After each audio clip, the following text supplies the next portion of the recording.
YS Jaganmohan Reddy ఆదేశాల మేరకు చిత్తూరు నియోజకవర్గం వైఎస్ఆర్సీపీ ఇన్ఛార్జ్ ఎంసీ విజయానందరెడ్డి కట్టమంచిలోని వరదరాజస్వామి ఆలయంలో ప్రత్యేక పూజలు నిర్వహించారు. కూటమి ప్రభుత్వం భగవంతుని పేరు చెప్పి చేస్తున్న పాపాలను ప్రక్షాళన చేయాలి అని వైఎస్ఆర్సీపీ నాయకులు, కార్యకర్తలు అలాగే అభిమానులతో కలిసి కొబ్బరికాయలు కొట్టి భగవంతుని కోరుకున్నట్టు తెలిపారు. నిన్నటి రోజు జగన్మోహన్ రెడ్డి గారు ప్రెస్ మీట్లో చెప్పిన విషయాలన్నింటి కూడా ప్రజలకు విదితమే.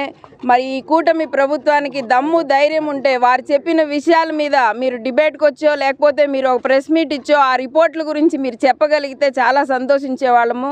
వారు ఏదైతే నాలుగు గోడల మధ్య నేను బైబిల్ చదువుకుంటాను, బయటకు వస్తే నేను హిందువును, ముస్లింను, సిక్కును అని చెప్పారో ఆ మాటలను సైతం వక్రీకరిస్తూ చంద్రబాబు నాయుడు గారు వెకిలి నవ్వులు నవ్వుతూ నిన్న మాట్లాడడం చూసాము. ఏమండి, ఒక క్రిస్టియన్ అయితే గుళ్ళకి వెళ్ళకూడదా? మరి చంద్రబాబు నాయుడు గారు ఒక హిందూ అయ్యండి క్రిస్టియన్ చర్చిలకి, ముస్లిం మసీదులకి ఎట్లా వెళ్తున్నారు? ఈ విధమైన మత సామరస్యాలు తీసుకొచ్చి మనుషుల మధ్య విభేదాలు సృష్టించి ఇంకా ఏం బాగుకుందాం అనుకుంటున్నారు? ప్రజలకు మీరు చేసినటువంటి వాగ్దానాన్ని ఏ ఒక్కటి కూడా నెరవేర్చకుండా విజయవాడ వరదలు కావచ్చు, హాస్టల్లో కెమెరాలు పెట్టి మహిళల్ని చిత్రీకరించడం కావచ్చు, ఇటువంటి ఎన్నో విషయాలు, హత్యలు, చిన్న పిల్లల్ని 6 సంవత్సరాల పిల్లని రేప్ చేసి హత్య చేసి ముక్కలు చేసి పడేస్తే మీకు సిగ్గు లేకుండా ఇంతవరకు ఎవరు చేశారనేది కూడా ట్రేస్ చేయలేనటువంటి క్షమించరాని ప్రభుత్వం మీది. తిరుమల తిరుపతి దేవస్థానంలో జరిగిన లడ్డు గురించి ఇంత పెద్ద మొత్తంలో తెలుగుదేశం పార్టీ ఒకటే కాదు, జనసేన పార్టీ కావచ్చు, బీజేపీ ఉమ్మడిగా కూటమి అందరూ కలిసి ఈ యొక్క లడ్డు ప్రసాదం ప్రపంచానికే ప్రసిద్ధిగాంచిన దేవస్థానాన్ని అక్కడిచ్చే ప్రసాదాన్ని బట్టి దాన్ని ఇంకా ఎక్కువ రచ్చ చేసి భ్రష్టు పట్టించే విధంగా తెలుగుదేశం పార్టీ వాళ్ళు దీన్ని పులుముతున్నారు. అది మంచి పద్ధతి కాదు.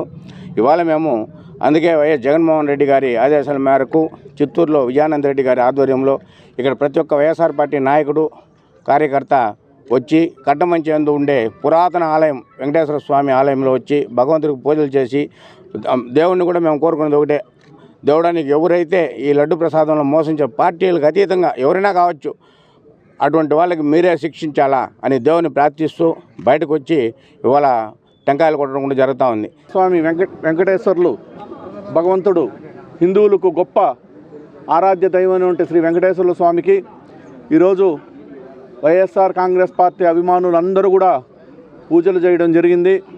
ఎందుకంటే గత కొద్ది రోజులుగా హిందూ మనోభావాలు దెబ్బతినే విధంగా తిరుమల లడ్డు అపవిత్రమైందని, నాణ్యత కోల్పోయిందని, అనిమల్ ఫ్యాట్ కలిసిన నెయ్యిని వాడారనే ఒక దురుద్దేశంతో అబద్ధాలు చెప్పినటువంటి చంద్రబాబు నాయుడు గారు హిందువుల మనోభావాలు, గౌరవాలు దెబ్బతిన్నాయి.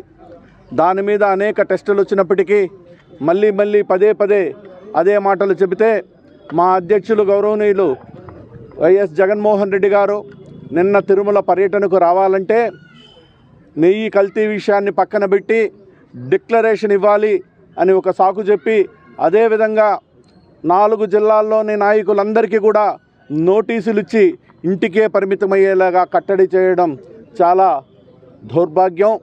కాబట్టి ఈరోజు మేమందరం కూడా ఈ కల్తీ నెయ్యి వ్యవహారంలో ఎవరైతే తప్పు చేశారో వాళ్లకు సుప్రీంకోర్టు జడ్జి దగ్గర కానీ సిబిఐ ద్వారా కానీ ఎంక్వైరీ వేసి వాళ్ళ పాపాలు బట్టబయలు చేసి వాళ్లకు కఠిన శిక్ష భగవంతుడు కూడా విధించాలని మేమందరూ కూడా ఈరోజు పూజలు చేయడం జరిగింది.